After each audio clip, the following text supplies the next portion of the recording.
Hello, kumusta po kayo? 2 araw na akong nasa night duty at pauwi na ako ngayon. Hindi ko alam kung bakit, pero gutom na ako.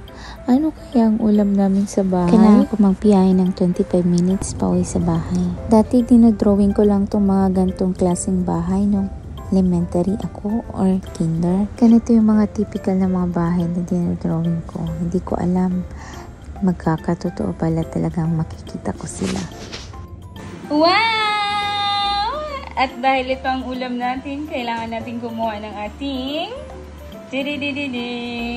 kamatis! Yay! Nakarating na nga ako sa bahay at nang pagdating ko, ang napakasarap naman talaga ng ulam na niluto ng aking kaibigan.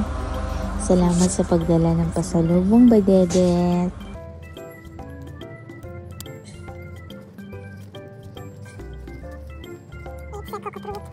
It's a cocoa fruit. Our harvest for today. Can you guys? Harvest for our breakfast.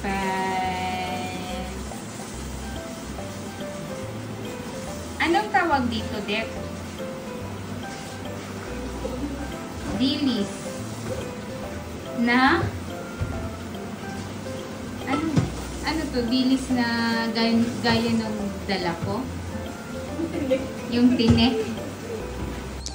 At simulan na natin ang kainan. Kain po tayo. Salamat Lord sa blessing. Pagoda yarn, pero hindi tayo aatrasaan. Napakasarap na breakfast for today's video, guys.